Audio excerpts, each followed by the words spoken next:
ഈശോമിശിഹായ്ക്ക് സ്തുതിയായിരിക്കട്ടെ. ആത്മീയ ഭോജ്യത്തിൽ നാം ഇന്ന് വിചിന്തനം ചെയ്യുന്ന നമുക്ക് വളരെ ഉപകാരപ്രദമാകുന്ന ഒരു ടോപ്പിക്കാണ്. ഒരു സ്ത്രീ യഥാർത്ഥ ഭാര്യയായി മാറണമെങ്കിൽ, റോൾ മോഡലായി മാറണമെങ്കിൽ അവൾക്ക് 5 വി വളരെ പ്രധാനപ്പെട്ടതാണ്. ഏതൊക്കെയാണ് ഈ 5 വി? കേൾക്കുമ്പോൾ നിങ്ങൾക്ക് മനസ്സിലാകും, ഇത് ഭാര്യയ്ക്ക് മാത്രമല്ല, ഭർത്താവിന് മാത്രമല്ല, ഒരു ക്രിസ്ത്യാനി പോലും വിലമതിക്കേണ്ട 5 വി ആണ്. ഒരു ഭർത്താവും അതുപോലെ തന്നെ അവരുടെ മക്കളും ഭാര്യയെക്കുറിച്ച് അല്ലെ അവരുടെ അമ്മയെക്കുറിച്ച് സൂചിപ്പിച്ചൊരു കാര്യം, എൻ്റെ ഭാര്യ ഒരുപാട് കഷ്ടപ്പെടുന്നുണ്ട്. ആടുമാടുകളെ വളർത്താനും അങ്ങനെ വീട്ടിലെ പണികൾ ചെയ്യാനും ഒക്കെ ഒരുപാട് കഷ്ടപ്പെടുന്നുണ്ട്. അങ്ങനെ ഒത്തിരി നന്മ ഭാര്യയ്ക്കുണ്ട്. പക്ഷെ ഒരു കാര്യം ഞങ്ങൾക്ക് ഒട്ടും അംഗീകരിക്കാൻ പറ്റാത്തത്, ഒരു വൃത്തിയില്ല. വ്യക്തി ജീവിതത്തിലാണേലും വീടിൻ്റെ കാര്യത്തിലാണേലും ഒരു വൃത്തിയില്ല. അത് ഞങ്ങൾ പല പ്രാവശ്യം പറഞ്ഞിട്ടും അമ്മയ്ക്ക് അങ്ങോട്ട് അത് നിറവേറ്റാൻ പറ്റുന്നില്ലെന്നാണ് പറഞ്ഞത്. സ്വന്തം മക്കൾ തന്നെ ഇരുന്ന് സംസാരിച്ച ഒരു കാര്യമാണ്. അതുകൊണ്ട് നമുക്ക് എന്തെങ്കിലുമൊക്കെ നമ്മൾ ചെയ്താൽ പോരാ, കുറേ അധ്വാനിച്ചാലും പോരാ, കുറേ സമ്പാദിച്ചാലും പോരാ. ഈ 5 വി, പ്രത്യേകിച്ച് ഒരു ഭാര്യ ഈ 5 കാര്യങ്ങളും അവരുടെ ജീവിതത്തിൽ ഉണ്ടെന്ന് ഉറപ്പാക്കണം. അപ്പോഴാണ് ഉത്തമ ഭാര്യയായിട്ട് മാറുക. ഒന്നാമത്തെ കാര്യമാണ് വിനയം. വളരെ പ്രധാനപ്പെട്ട ഒരു കാര്യമാണ് ഒരു ഭാര്യയ്ക്ക്. ദൈവത്തിൻ്റെ വചനം നമ്മെ ഓർമ്മിപ്പിക്കുന്നുണ്ട്.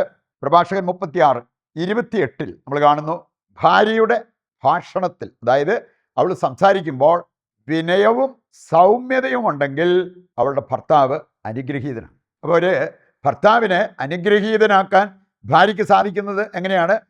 അവളുടെ ഭാഷണത്തിൽ, അവളുടെ സംസാരത്തിൽ വിനയവും സൗമ്യതയും ഉണ്ടാവണം. വിശുദ്ധ ഫ്രാൻസിസ് സാലസ് സൂചിപ്പിച്ച ഒരു കാര്യം, നാം എല്ലാവരും ചങ്കോട് ചേർത്ത് പിടിക്കേണ്ട 2 കാര്യങ്ങളാണ്.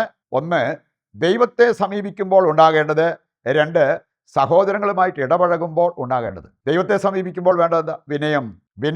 വിനീതന്റെ പ്രാർത്ഥനയാണ് മേഘങ്ങൾ തുളച്ച് സ്വർഗത്തിലെത്തുക. അതാണ് പ്രഭാഷകൻ 35:21 വായിക്കുമ്പോൾ നമ്മൾ കാണുക. ഇനി സഹോദരങ്ങളുമായിട്ട് അല്ലെങ്കിൽ മറ്റുള്ളവരുമായിട്ട് ഇടപഴകുമ്പോൾ നമുക്ക് ഏറ്റവും ആവശ്യമായിട്ടുള്ളതാണ് സൗമ്യത.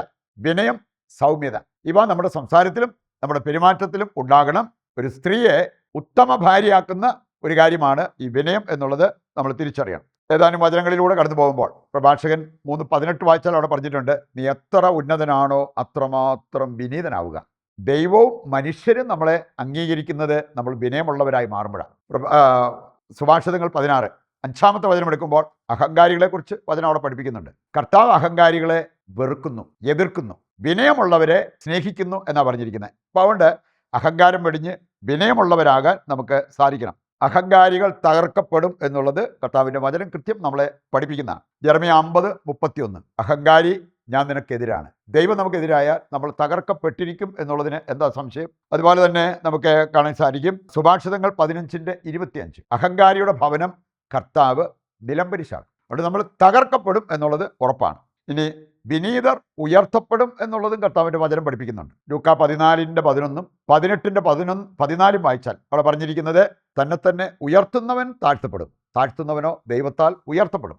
നമ്മൾ വിനീതനായാൽ ദൈവം നമ്മെ അനുഗ്രഹിച്ചുയർത്തും. 2-ാമത്തെ വി ആണ് വിശുദ്ധി. നമ്മൾ കാണുന്നുണ്ട് ഹെബ്രായർ 12:14 വിശുദ്ധി കൂടാതെ ആർക്കും ദൈവത്തെ ദർശിക്കാൻ പറ്റില്ല.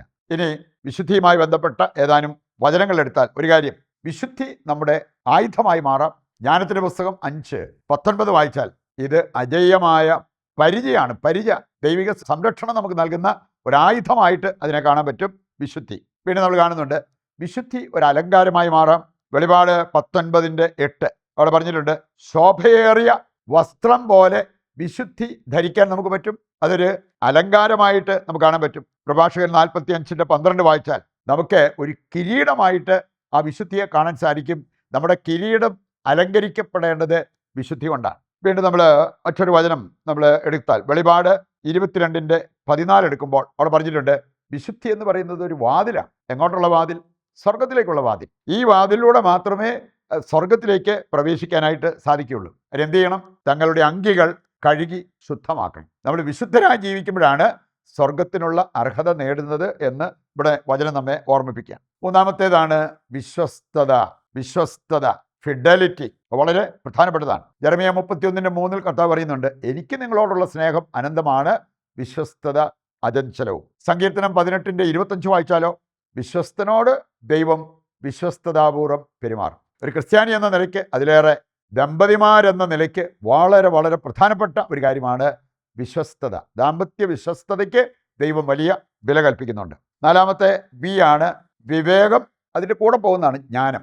വിവേകവും ജ്ഞാനവും അത് വചനം നമ്മെ ഓർമ്മിപ്പിക്കുന്നുണ്ട്. ഒരു നാണയത്തിൻ്റെ രണ്ട് വശങ്ങൾ പോലെ വിവേകം മനസ്സുമായി ബന്ധപ്പെട്ടതാണ്, ജ്ഞാനം നമ്മുടെ ഹൃദയവുമായി ബന്ധപ്പെട്ടതാണ്. നമുക്ക് ജ്ഞാനമുള്ള ഒരു ഹൃദയമുണ്ടെങ്കിൽ അത് കാണുമ്പോൾ ദൈവം സന്തോഷിക്കും. സുഭാഷിതങ്ങൾ 23:15 വായിക്കുമ്പോൾ നമ്മൾ കാണുന്നത് അതാണ്. 1 രാജാക്കന്മാർ 3-ാം അധ്യായം. മനസ്സിന് ഈ വിവേകമുണ്ടെങ്കിൽ നല്ല നല്ല തീരുമാനങ്ങൾ, എത്ര ആശയക്കുഴപ്പം സൃഷ്ടിക്കുന്ന സാഹചര്യങ്ങളിൽ പോലും നമുക്ക് വിവേകപൂർവ്വം പെരുമാറാൻ സാധിക്കും. അതിന് ഈ വരം നമുക്ക് കിട്ടണം. സുഭാഷിതങ്ങൾ 31:26 വചനം നമ്മളെ ഓർമ്മിപ്പിക്കുന്ന ഒരു കാര്യമുണ്ട്. ഉത്തമയായ ഭാര്യ വാ തുറന്നാൽ വിവേകപൂർവ്വമുള്ള സംസാരമേ അവരിൽ നിന്നും പുറത്തു വരത്തുള്ളൂ. ഇത് വളരെ ആവശ്യമായിട്ടുള്ള ഒരു കാര്യമാണ്. 5ാമത്തെ ആണ് വിശ്വാസം. കല്യാണം കഴിഞ്ഞാൽ ഭർത്താവിന് ഭാര്യയിൽ വിശ്വാസം അർപ്പിക്കാൻ പറ്റിയാൽ, ഭാര്യയ്ക്ക് ഭർത്താവിൽ വിശ്വാസം അർപ്പിക്കാൻ സാധിച്ചാൽ അത് വലിയൊരു കാര്യമാണ്. ഞാൻ കേട്ടോ ഒരിക്കലും ഒരു വിവാഹിതനോട് എൻ്റെ കൂട്ടുകാരോ, ഞാൻ നിൻ്റെ ഭാര്യ വീട്ടിലുണ്ടായിരുന്നോ, എന്നെ അവളിങ്ങനെ ഒരു ബൈക്കിൻ്റെ പുറകെ ഇരുന്ന് പോകുന്നതായിട്ട് എനിക്ക് തോന്നി. അവൾ തന്നെയാണോ? എനിക്ക് തോന്നുന്നത് അവൾ തന്നെയാണ്. അങ്ങനെ പറഞ്ഞിട്ടും ഈ മനുഷ്യൻ പറഞ്ഞത്, അവളൊരാളുടെ ബൈക്കിൻ്റെ പുറകിലിരുന്ന് പോയാൽ പോലും അവൾ പാപം ചെയ്യലാന്ന് എനിക്കറിയാം. എനിക്കവളെ അറിയാം. അവർ വിശ്വസ്തത വെടിഞ്ഞ് അങ്ങനെ ഒരു തെറ്റായ ഒരു ബന്ധത്തിലേക്ക് അവൾ പോകത്തില്ല.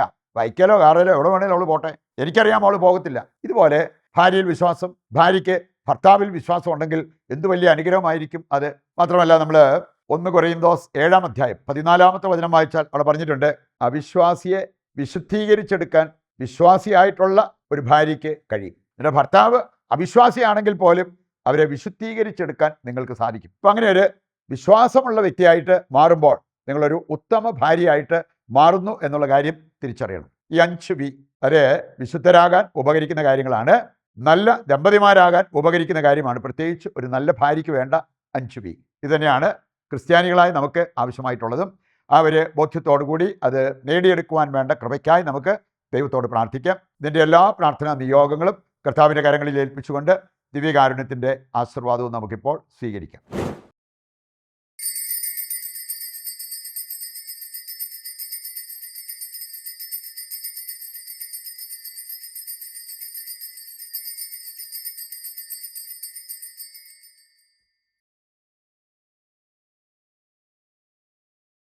പരിശുദ്ധ പരമ ദിവ്യകാരുണ്യത്തിന് എന്നേരവും ആരാധനയും സ്തുതിയും പുകഴ്ചയും ഉണ്ടായിരിക്കട്ടെ. നാളെ മറ്റൊരു എപ്പിസോഡുമായി വീണ്ടും നമുക്ക് ഒരുമിച്ച് വരാം. ദൈവം നിങ്ങളെ സമൃദ്ധമായി അനുഗ്രഹിക്കട്ടെ.